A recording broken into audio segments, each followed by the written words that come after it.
Let's bring in our panel now, and from London, we have Mike Galsworthy. He is the co-founder of Scientists for the EU, a campaign by British scientists to keep the UK in the European Union, and he's also calling for a second referendum.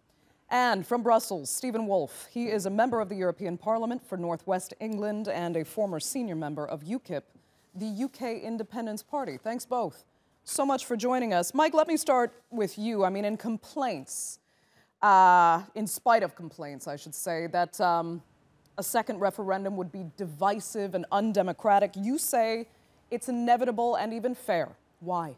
Yeah, well, whether you support a second referendum or not, the mechanics of the whole process are dragging us there. What you've got in Parliament is at least a three-way split, which means nothing is going to get a majority vote. However, if you've got a three-way split in the public, you can have a first choice and second choice, and something can get through. So you can actually, with the public vote, break a deadlock that you can't mechanically break in Parliament. But a three-way vote in the public, would that lead to a runoff vote of the two top options? I mean, how would you come out with a decisive outcome?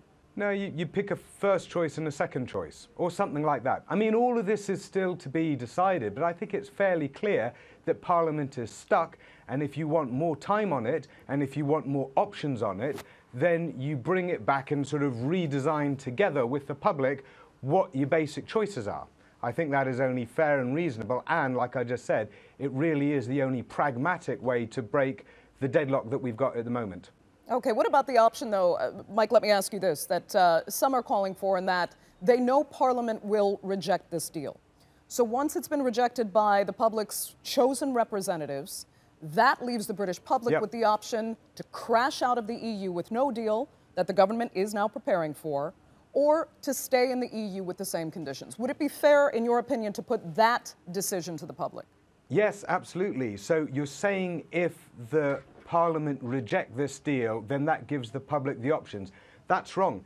If the government reject this deal, then the government is on a path to crash out, which they will actually reject at the last moment because we know what they think. So we are all sleepwalking into Theresa May's deal, which very, very few people are happy with. And if we do want those other options, including crash out or including remain, if we actually want them on the table, then the only way for us to have that option is for Parliament to say, right, the public can have a look at these options again. Okay, so Stephen Woolfe, Mike Galsworthy makes it sound pretty logical. So what's the problem? Well, first of all, the problem is it is totally anti-democratic, notwithstanding what Michael says, is this would be a third referendum on our membership of the European Union. We had one in 1975. The Remainers lost in 2016. And the essential element about democracy is that when a vote on a decision is to be made by the public through an election, then it is incumbent upon those politicians, once they heard from the people, to actually enact that decision. Now, the decision of the people of Britain was to leave the European Union. And what we have seen since that referendum, that momentous referendum, is that those parliamentarians, of which there was a lot of them anyway, the vast majority of them, who never wanted to leave the European Union, have made sure that it's become increasingly difficult for them not to listen. And that is the danger of democracy. I call it the four horsemen of democratic destruction. You're going to cause disruption, dismay, disillusionment, and there is a massive danger in our society that people will look back at this and say, you're never going to listen to us, why bother voting again? Okay, but Stephen, I mean, you say the British public voted to leave the European Union, but 48.1% voted to stay. That is almost half the population, and many have complained that the options on this referendum were not clear and therefore not fair. They did not know what Brexit meant. So they were voting for something that they didn't really understand the ramifications of. Now they will, if they go to a second referendum, they will have a clear idea of what Brexit actually means. Well, not only is that sadly a very demeaning argument from those who are putting forward this view that the British public didn't understand what they wanted. That's insulting to the democracy. It's not that they didn't understand what they wanted. They didn't understand what form Brexit would take because it had not been decided yet. Well, what they did understand very clearly is that the European Union hasn't changed.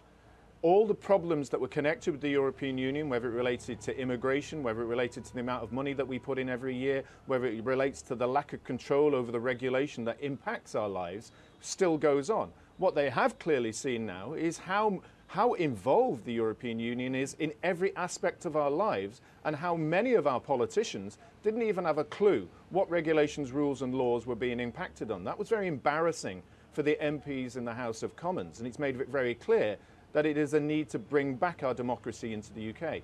Secondly, everybody understood that it meant leaving the customs union and single market. After all, the government sent a £9 million document to houses across the country that explained exactly that.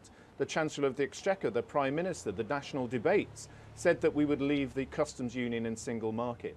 So to say that the British public didn't understand what it meant, as I say, not yourself, but those who are proposing this argument, is insulting their integrity and their intelligence.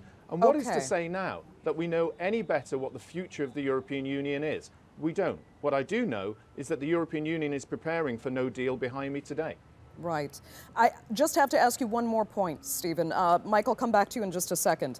But on this, yeah, sure. This complaint that calling a second referendum would be so undemocratic, let me ask you this. When Theresa May didn't have the parliamentary makeup she wanted to build her Brexit agenda, she called for a snap election, and she forced voters to vote again for representatives they'd already chosen. Why is that democratic? And then a second referendum wouldn't be? Well, actually, this strengthens the argument for those who said that we should carry on with the Brexit deal that we wanted. The manifestos of both the Labour Party and the Conservative Party, plus a number of other parties, said that we should leave the customs union, the single market, and have the Brexit that was in the referendum. The vast majority of those MPs who were returned to Parliament did so on those manifestos. That was a promise to the British people. Now, what you see, whether it's Anna Soubry, Sarah Wollaston, Heidi Allen, Nick Bowles today, all these Conservative MPs who are saying that if we don't have a third referendum and effectively stay in the EU, they're going against their own manifesto, they're going against their own government, and they're going against the democratic will of the people who voted in that referendum and that general election. Okay, Mike, I'd like to get your take on that. Yeah, I think what Stephen says, a lot of it is very, very reasonable. And there is a fundamental principle of democracy that if you vote for something, then it should be done. However, the question now is, do most of the public actually agree with that? Do most of the public think that they should be, at this stage, absolutely neutered from having any say over it, and you can have a type of Brexit that no one wants? That's the key question. So it's perfectly reasonable of Stephen if most people agree with him. If most people don't, then basically we're getting a solution rammed on us that does not have the public support. So here's a question, which is, Stephen says most people voted to leave the single market and customs union, and we can have debates about that over who said what and what the polls actually showed. But then the question is, this Brexit now, which is on the table, does he support it? Theresa May's deal, does he support it? Because I don't, and I'm suspecting he doesn't, but that is exactly what we are going to swallow right now, because Theresa May is going to push it up to the wire. Parliament will not support a crash out, so they will flip back onto her deal at the last stage.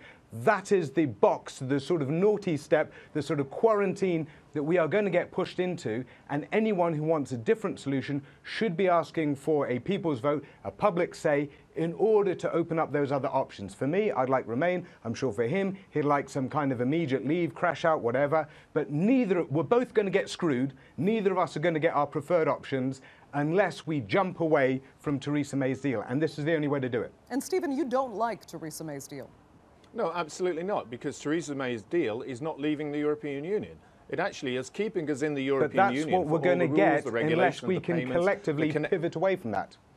Well, what I would suggest is, in this particular scenario, is that Theresa May has to recognise that in trying to help those in the cabinet who supported Remain and the civil service behind her and the large corporations, she's conjured up a deal that in the end the Remainers will see is keeping them in, except that we're not having the Commission, the Council and the Parliament. And all of that is essentially staying in the EU. I don't want that. I much rather have the WTO deal that is on the table and that was mentioned during the referendum. And a WTO deal that today the European Commission has said very clearly, we've just picked up the press release from them that says this will not be a cliff edge for the European Union or Britain. Indeed, in financial services, there will be no problems in relation to the EU or the way that the Council will work, that a lot of the work has already been done.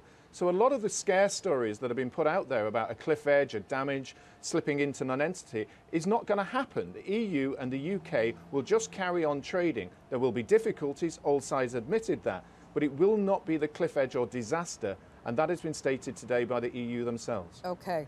If I can, Mike, I'd like to go back to you with the issue of the democratic nature of the referendum in itself, first or second referendum. There were questions about who was and is allowed to vote in these referendums. There were, for example, over 1 million Britons living outside the UK, and because they lived outside the UK for over a decade, they were not allowed to participate, but people in the UK on temporary work permits that are not UK citizens were allowed to participate because they are temporarily paying taxes. With so much finality to this vote, this isn't voting for local parliamentarians that you can vote out in 4 years' time. How is it democratic to allow those conditions for the first referendum and again for a second, if it happens? Yeah, so there were a lot of EU citizens in our country who were disenfranchised. You know, the phrase, no taxation without representation, well, they were denied that. And we actually have Brits living abroad that were also denied that.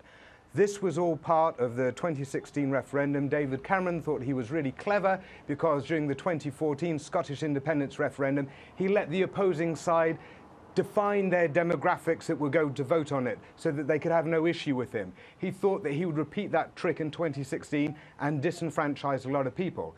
Now, lots of us have issues with that, but the question now is, are the public happy with where we're going? If they're happy that we've had people disenfranchised and they're happy with the deal, then fine, you know, we've got no case to make. But looking at it now, no one is happy. I'm not happy, the Remainers aren't happy, the youth aren't happy, even those like Stephen himself that want this WTO deal which doesn't exist, or at least coming out on some kind of Canada deal or whatever, they're not going to get that because Parliament won't allow it. We are being pushed into Theresa May's deal.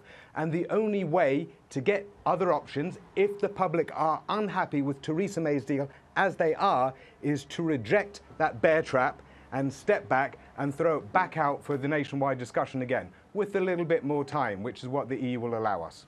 Okay. And then, you know, Stephen can make the case for his deal in that circumstance, and that can be on the ballot paper with all full glorious detail about what the WTO will do for us that the EU never could, and so forth and so on. Okay. But he's not going to get that unless he joins us. Stephen, I'd like to ask you, I want to get your take as well on those British citizens that feel they were disenfranchised in the first vote in the referendum and also would likely be in a second vote. What about those 1.2 million people, so many of whom could not vote because they've lived outside the UK for more than a decade?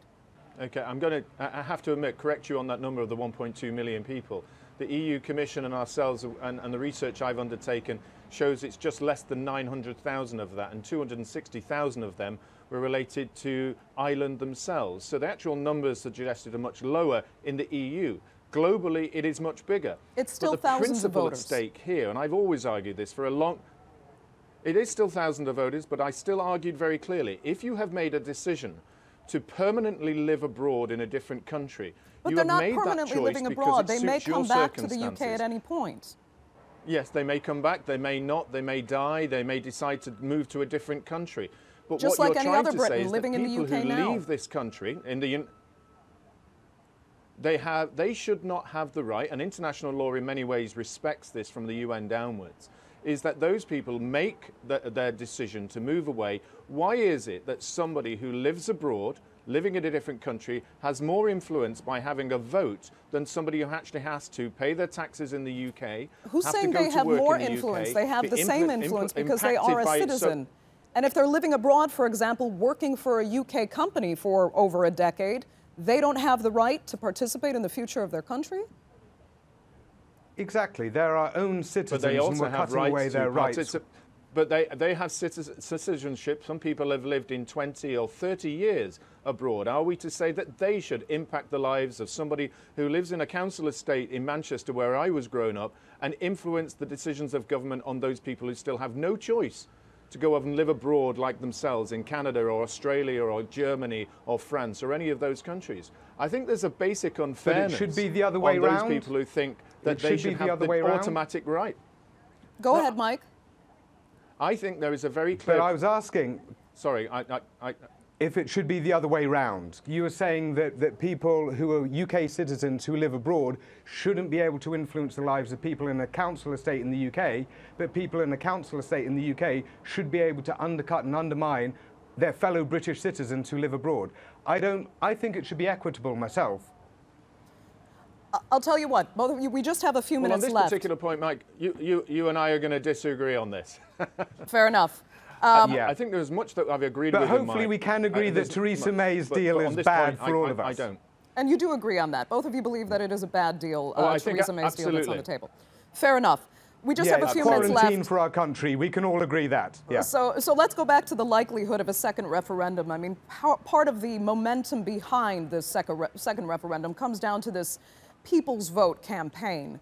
It is gaining momentum. We're seeing even star power behind it now. And according to some, more and more logic. I mean, Mike, what do you make of the People's Campaign itself? Do you think it will strengthen as we go forward in the coming weeks? Yeah, well, I run two campaigns, Scientists for EU and NHS Against Brexit, and those two are founders of the People's Vote umbrella of campaigns. We've all been working on this together. So it became clear to us earlier this year that essentially the Parliament would likely get stuck in gridlock, and then we just wanted to say, if that happens, then let's build a route out for the people to be able to either pick their option or reject the lot wholesale and say, thanks for the experiment, but we don't want it anymore. And we believe that is fundamentally democratically fair. And it is gaining momentum at the moment for all of those reasons. But again, I mean, it comes down to the interaction between the citizen and their parliamentarians. Our citizens in all these constituencies are pestering their MPs for this. They're writing to them. They're saying, come on, we've sat around watching this for 2.5 years now. We do want to say, we do want input. Let us have this vote. And that is why the whole thing is gathering momentum, because they see the farce in Parliament and they at least want to have some kind of say in it at this stage. Stephen, final words on the People's Vote campaign? Look, I fully appreciate that those people who want to remain in the EU are getting behind this people's vote. This isn't about a democratic view for themselves. It's trying to overturn the original referendum. And what is not answered by the people in the People's Vote referendum is this. How do you explain to those people who haven't seen their Brexit happen go on in the future? How do you explain to them that their view has been ignored? And secondly, you don't see a clamouring of Leave voters seeking a return of a third referendum. It is only those people who didn't win the first time round or the second time around in this referendum that want this. And the whole reason behind it is to stop Brexit. It isn't about democracy, and that is why I'm vehemently opposed to it. Okay. Mike Galsworthy and Stephen Woolfe. Unfortunately, we're going to have to leave it there. I'd like to thank you both so much for joining us on The Newsmakers.